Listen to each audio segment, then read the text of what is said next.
All right. Welcome back, everybody, for another deep dive with us.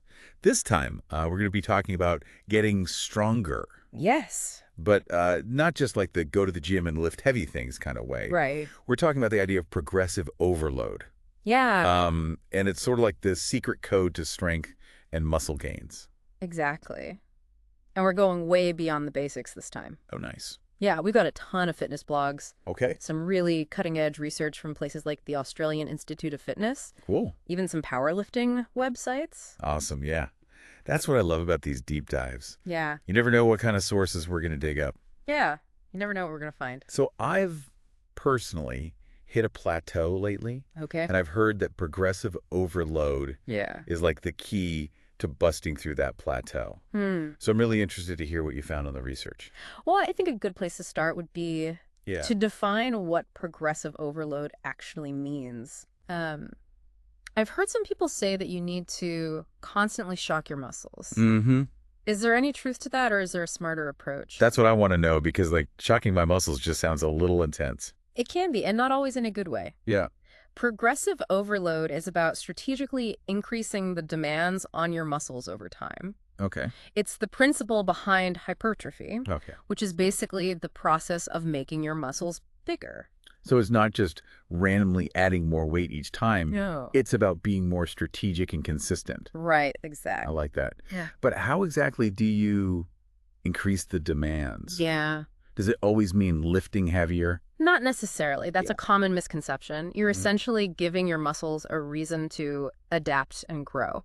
Okay. You can do that by increasing the weight, sure. Yeah. But you can also increase the number of reps you're doing, decrease the rest time between sets, or even just focus on improving your form. Oh, so even tiny tweaks can make a difference. Absolutely. Like if I'm adding just one more rep to each set each week, will that actually lead to noticeable gains? Absolutely. Those small, consistent increases Oh, yeah. over time, they really add up. Think Yeah. of it like compound interest, Okay. but for your muscles.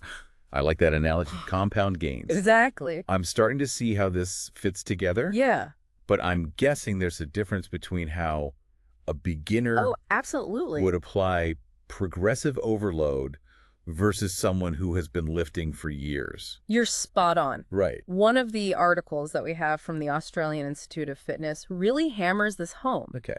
that it's important to tailor your approach to your fitness level. Okay, so let's say I'm a newbie just starting out. Yeah. Where do I even begin? Well, you've probably heard this before, Mhm. but it's worth repeating. Master your body weight first. Okay. Before you even think about loading up a barbell, make sure you can do solid push-ups, Like, squats, lunges, yeah. all with perfect form. Right, because if your form is bad, then you're more likely to get injured. Yes, which will set you back even further. And then you're not making any gains. Exactly. Okay, so start with the basics. Yes. Build that solid foundation. Okay. And then you can think about adding weight or resistance. Okay.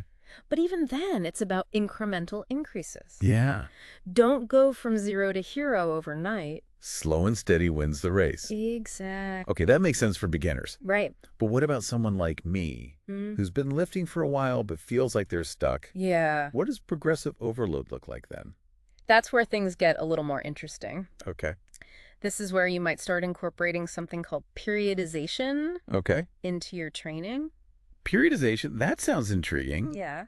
but also a little complicated. It can be, but think about it this way. Okay. Instead of doing the same thing week after week, Yeah. you're strategically varying your workouts Okay. to prevent plateaus and keep your muscles guessing. Okay, so instead of just lifting heavy all the time, Right. you might have a phase where you focus on lifting for strength, Uh-huh. followed by a phase where you're lifting for hypertrophy, Exactly. which is the muscle growth we were talking about. Precisely. And there are actually different periodization models that you can use, Oh, okay. like linear periodization Okay. or block periodization, Okay. each with its own pros and cons. And we can dive into those a bit later. Okay. But the key takeaway here is that periodization Yeah. is a really powerful tool for breaking through plateaus Okay. and maximizing your gains. So periodization is like having a master plan Yeah, for your workouts. exactly. I like that. It sounds a lot more strategic Great. than just winging it every time I go to the gym. Absolutely. But I've also heard of these more advanced techniques Oh, yeah. like drop sets and rest pause sets. Mm-hmm. Are those also part of the progressive overload toolbox? They can be, but they're definitely not for everyone. Oh. They're more taxing on your body, so it's really important to approach them with caution. Yeah. And make sure you have that solid foundation of strength and proper form. Okay, so don't jump into those too soon. Exactly. What exactly are drop sets and rest pause sets, though? Well, with the drop set, Yeah. you're basically performing a set to failure, Okay. then immediately reducing the weight Mhm. and continuing for another set, Okay. and so on. It's a way to fatigue the muscles and really push past your limits. That sounds intense. It is. What about rest pause sets? With rest pause sets, you're taking very short breaks during a set. Okay. Usually just 10 to 15 seconds, Mhm. just to allow for a slight recovery before continuing. Gotcha. It's another way to squeeze out a few extra reps Okay. and increase the overall intensity. So these techniques are all about pushing yourself to the edge. They are. I'm guessing there's a fine line between pushing yourself and overdoing it. Absolutely. Are there downsides to these? One of the biggest risks is injury, especially if you don't have proper form or you're not listening to your body. Hmm. And even if you're doing everything right, these techniques can be really taxing on your central nervous system. Okay. So it's important to use them strategically Yeah. and not go overboard. I'm hearing a lot of cautionary advice here, Yeah. which is good. Yeah. It's reminding me that it's not just about going harder Right. all the time. No. There's a smart way to do it, Absolutely. and then a way that could actually backfire. Exactly. One of the biggest challenges people face with progressive overload is that fear of injury, Yeah. which is understandable. Especially as you start lifting heavier. Right. Especially as you start lifting heavier weights or trying those more advanced techniques. I can definitely relate to that. Yeah. I've definitely pushed myself too far in the past, and it did not end well. Right. How do you find that sweet spot Yeah. between pushing yourself? It all comes back to listening to your body Okay. and not being afraid to back off when you need to. Okay. If something feels off, don't be afraid to modify an exercise, reduce the weight, or even skip a set altogether. Yeah. Your ego might take a hit, Mm-hmm. but your body will thank you. That's good advice. Yeah. I need to remind myself of that more often. Yeah. Ego can definitely get in the way. Yeah. So besides fear of injury, what are some other common challenges people face? Well, overtraining is a big one. Okay. People get so focused on pushing themselves that Uh-huh. they neglect rest and recovery, Yeah, which is actually when your muscles grow and get stronger. that's so true. Yeah. I've definitely fallen into that trap before, where it's like, more is always better. Right. More is better. But I'm starting to realize that rest is just as important. Absolutely. One of the powerlifting blogs that we have even talks about incorporating deload weeks into your training. Deload weeks. Yeah. What's that? It might seem counterintuitive Okay. to take a week to actually reduce your training volume or intensity, Okay. but it can actually help you avoid burnout Okay. and make more progress in the long run. So it's like hitting the reset button Exactly. for your body. Yes. Okay. I like that. Give it a chance to catch up and rebuild. Less is more. Yeah, sometimes. What about those times, though, when you feel like you're doing everything right? Right. You're training consistently, eating well, Yeah. getting enough rest, but you still hit a plateau. Plateaus are a part of the process. Yeah. And everyone hits them at some point. Ugh, it's so frustrating, though. It is incredibly frustrating when you feel like you're putting in the work, Right. but not seeing the results. What causes that? Well, plateaus can happen for a variety of reasons. Okay.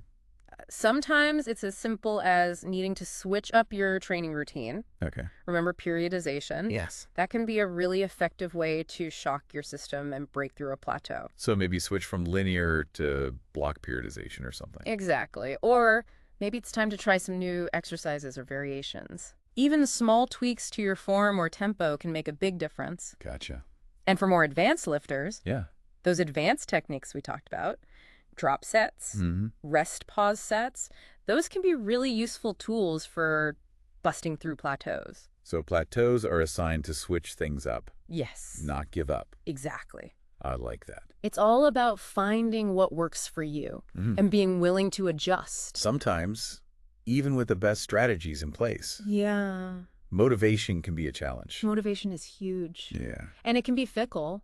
It's easy to be excited in the beginning, Yeah, but maintaining that momentum over time totally. can be tough. One of the things that helped me stay motivated is tracking my progress. Okay. Even if it's just small gains, seeing those numbers go up can be really encouraging. Yeah, I think a lot of people get focused on the end goal, Yeah, that we forget to celebrate the small wins. absolutely. And it's not just about tracking your lifts. It's Okay. about tracking everything. Yeah. That contributes to your progress, Yeah. your nutrition, Yeah. your sleep, your stress Yeah. levels. Yeah. It's about creating that holistic picture Gotcha. of your health and fitness journey. I'm starting to see the bigger picture here. Yeah. It's not just about lifting weights. Right. It's about creating a lifestyle Exactly. that Yeah. supports continuous improvement both inside and outside the gym. They're getting it. Okay. And speaking of outside the gym, Yeah. there's another crucial piece Okay. of the progressive overload puzzle Mhm. that we need to talk about. Recovery. Okay. I'm all ears. Yeah. What's Yeah. the deal with recovery?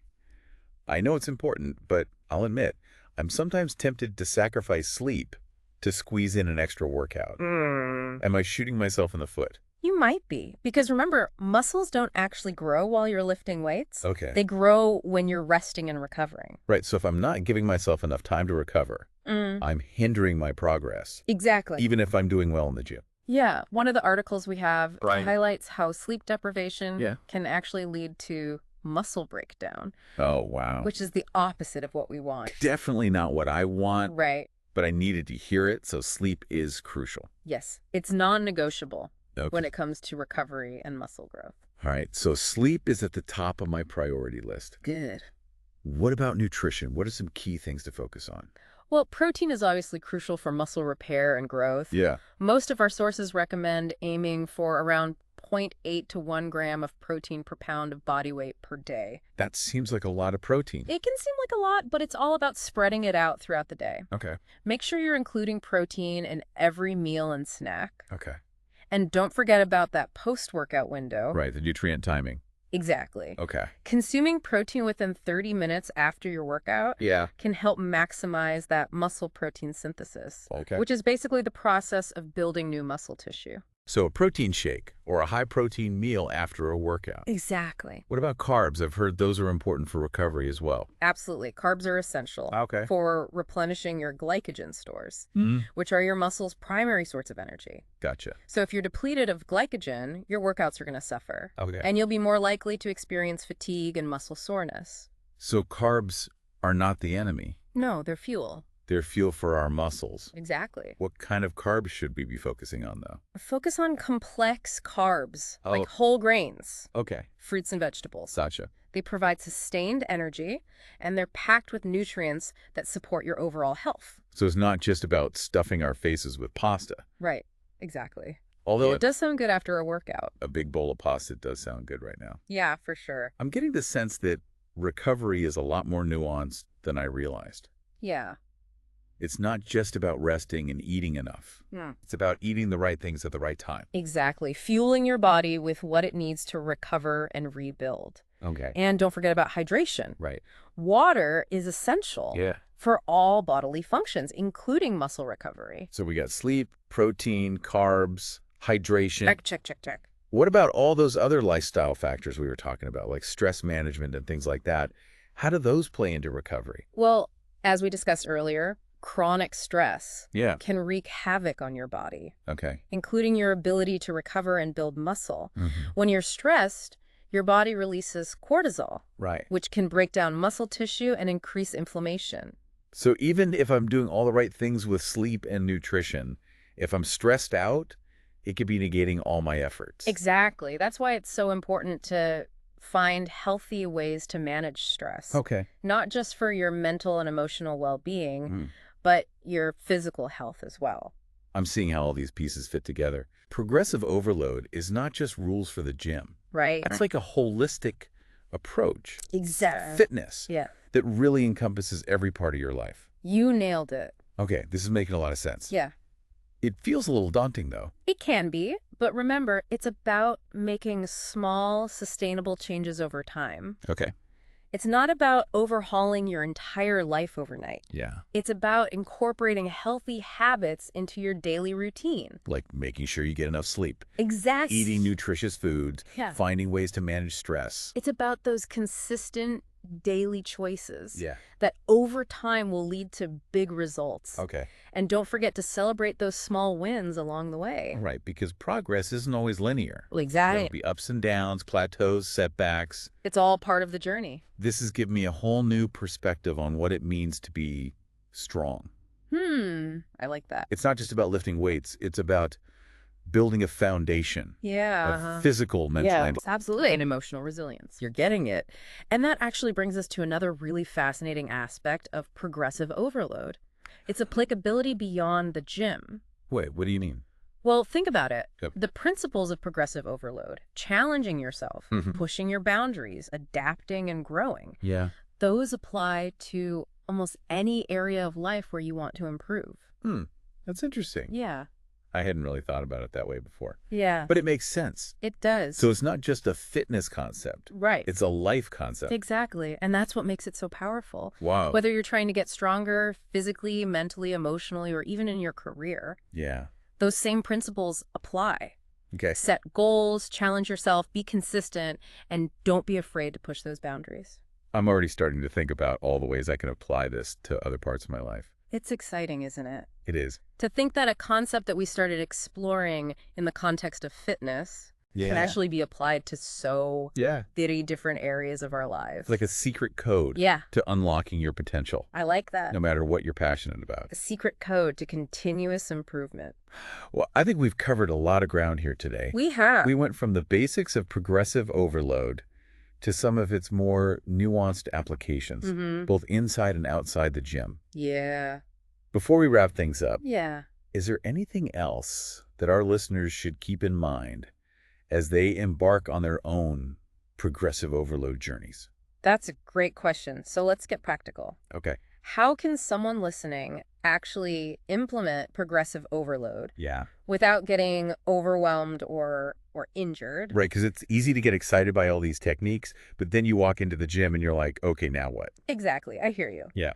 A good starting point, no matter your level, is having a plan. Okay. Don't just wander into the gym and do whatever exercise catches your eye. Right. Think about your goals. Yeah. Whether it's building strength, increasing muscle size, or improving overall fitness. Okay. And choose exercises that align with those goals. So having a structured workout program. Yeah, having some sort of plan Yeah, that makes sense. is essential. But how do you actually apply progressive overload Yeah. within that program? Well, one of the simplest ways, and this is mentioned in several of our sources, is the double progression method. Okay. Basically a two-step process. Okay. First, you choose a rep range for your exercise. Let's say you're doing squats, and you decide on a rep range of 8-12 reps. Okay, so I'm aiming to do somewhere between 8 and 12 squats with good form. Exactly. Now, step 2 is to keep doing that exercise with the same weight until you can hit the top end of your rep range for all of your sets. Gotcha. So once you can do 12 squats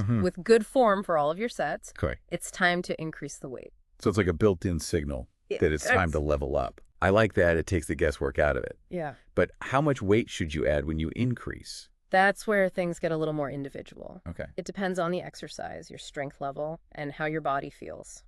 Okay. A good rule of thumb is to start with a small increase, maybe 2.5 to 5 pounds, and see how your body responds. So it's about finding that sweet spot where it's challenging, but not so heavy that your form breaks down. Precisely. And remember, progressive overload isn't just about adding weight. Right. You can also increase the demands by adding reps, sets, or even slowing down the tempo of your lifts. Oh, so even if I'm not adding weight to the bar every week, I can still be making progress. Absolutely. And that's the beauty of progressive overload. It's adaptable. Okay. You can adjust it based on your current circumstances, your energy levels, and how your body is feeling. So it's all about working with your body. Exactly. Not against it. Yes. Speaking of feeling, one of the articles we have talks about using RPE. RPE? Yeah, or rate of perceived exertion. Yeah, okay. As a guide for progressive overload. I've heard of that. Yeah. But I'm not sure I totally understand it. It's basically a scale from 1 to 10 that you use to rate how hard you're working during an exercise. Yeah. So 1 being, lying on the couch. Right. And 10 being an all-out max effort lift. Okay, so it's a subjective measure of how hard you're pushing yourself. Right. How does that tie into progressive overload, though? Yeah, how do you actually use that? Well, let's say your goal is to work at an RPE of 8. Okay. For most of your sets. If you find that you're consistently hitting an RPE of 6 or 7, it's a sign that you need to increase the challenge. Okay. Either by adding weight, reps, or sets. So it's like a feedback system. It is a built-in feedback system. To make sure you're pushing hard enough to stimulate those gains. It's a great tool, especially for those days when you might not be feeling 100%. But you still want to have a productive workout. It takes the pressure off. It does. Of always having to hit a certain weight or rep count. Exactly. It's more about listening to your body and working at a level that feels challenging. Yeah. But sustainable. That's the key. Sustainability is so important when it comes to making long-term progress. Yeah, for sure. And speaking of sustainability, we need to talk about something that can really make or break your progress. Recovery. Okay. We touched on it earlier. Yeah. But it's worth diving in a little deeper. Let's please. Yeah. Because I know rest and nutrition are important, but I'm always looking for more practical tips. Yeah. On how to actually optimize recovery. Well, one of the things that surprised me reading through these sources is how much sleep deprivation can actually affect muscle growth. Oh, wow. One of the studies we have showed that people who consistently slept less than 7 hours a night had significantly lower muscle protein synthesis rates compared to those who got 8 or more hours of sleep. So even if you're doing everything else right, if you're skimping on sleep, if you're not sleeping enough, it could seriously hindering your gains. Exactly. I'm definitely guilty of burning the candle at both ends. It happens to the best of us. Yeah. But it's a good reminder that sleep is non-negotiable when it comes to recovery and muscle growth. Okay, sleep is at the top of my priority list now. Good. What about nutrition? What are some key things to focus on? Well, protein is obviously crucial for muscle repair and growth. Most of our sources recommend aiming for around 0.8 to 1 gram of protein per pound of body weight per day. That seems like a lot. Yeah, it can seem like a lot. Okay. But again, it's all about spreading it out throughout the day. Okay. Make sure you're including protein in every meal and snack. And don't forget about that post-workout window. Right, that nutrient timing. Exactly. Consuming protein within 30 minutes after your workout can help maximize muscle protein synthesis. Which again is the process of building new muscle tissue. So a protein shake. A protein shake or a high-protein meal. After a workout is a good idea. Yeah. What about carbs? I've heard those are important too. Absolutely. Carbs are essential for replenishing your glycogen stores. Yeah. Which, again, are your muscle's primary source of energy. Okay. So if you're depleted of glycogen, your workouts will suffer. Okay. And you'll be more likely to experience fatigue and muscle soreness. So carbs are not the enemy. No, they're fuel. They're fuel for our muscles. Exactly. What kind of carbs should we be focusing on then? Focus on complex carbs. Okay. Like whole grains, fruits, and vegetables. Gotcha. They provide sustained energy. And they're packed with nutrients that support your overall health. So it's not just about stuffing our faces with pasta. Right. Although a big bowl of pasta after a tough workout does sound pretty good right now. It does sound good, yeah. But I'm getting the sense that recovery is a lot more nuanced. It is. Than I realized. It is. It's not just about resting. It's not just about eating enough. Yeah. It's about eating the right things at the right time. Okay, fueling your body with what it needs. Exactly. To recover and rebuild. Exactly. And don't forget about hydration. Right. Water is essential for all bodily functions, including muscle recovery. So we've got sleep, protein, carbs, hydration. Check, check, check, check. What about all those other lifestyle factors that we were talking about? Right. Like stress management and all that. Well, as we discussed earlier, chronic stress can wreak havoc on your body, including your ability to recover and build muscle. Okay. When you're stressed, your body releases cortisol, right, which can break down muscle tissue and increase inflammation. Yeah. So even if I'm doing all the right things in terms of sleep and nutrition, if I'm constantly stressed out, it could be negating all my efforts. Exactly. That's why it's so important to find healthy ways to manage stress. Okay. Not just for your mental and emotional well-being, but for your physical health as well. I'm starting to see how all these pieces fit together. Yeah. Progressive overload is not just a set of rules you follow in the gym. Yeah. It's a holistic approach to fitness. Yeah, exactly. That encompasses every aspect of your life. You nailed it. It's a little daunting. It can be a little daunting. But it's exciting. It is exciting. It really is. Well, how do you actually begin to create a lifestyle that supports all of this? Well, It's about making small, sustainable changes over time. It's not about overhauling your entire life overnight. Right. It's about incorporating healthy habits into your daily routine. Like making sure you get enough sleep. Exactly. Eating nutritious foods. Yeah. Finding ways to manage stress. It's about those consistent daily choices. Yeah. That over time will add up to big results. And don't forget to celebrate those small wins along the way. Right. Because progress isn't always linear. Exactly. There will be ups and downs, plateaus, setbacks. It's all part of the journey. This deep dive has really given me a whole new perspective on what it means to be strong. Yeah, I like that. It's not just about lifting heavy weights. Right. It's about building a foundation of physical, mental, emotional resilience. You're getting it. Okay. And that brings us to another really fascinating aspect of progressive overload. Okay. Its applicability beyond the gym. Wait, what do you mean? Well, think about it. Yeah. The principles of progressive overload, challenging yourself, pushing your boundaries, adapting and growing, those apply to pretty much any area of life where you want to improve. That's interesting. Yeah.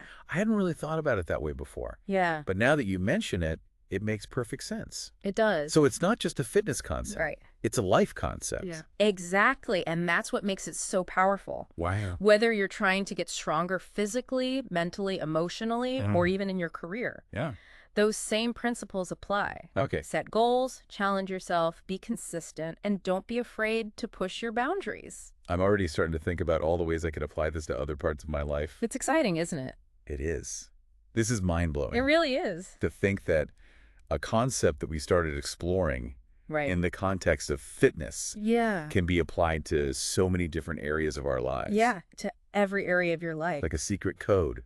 I like that. To unlocking your potential. No matter what you're passionate about. A secret code to continuous improvement. Well, I think we've covered a lot of ground here today. We have. We went from the basics of progressive overload to its nuanced applications, both inside and outside of the gym. Yeah. But before we wrap things up, is there anything else our listeners should keep in mind as they embark on their own progressive overload journeys?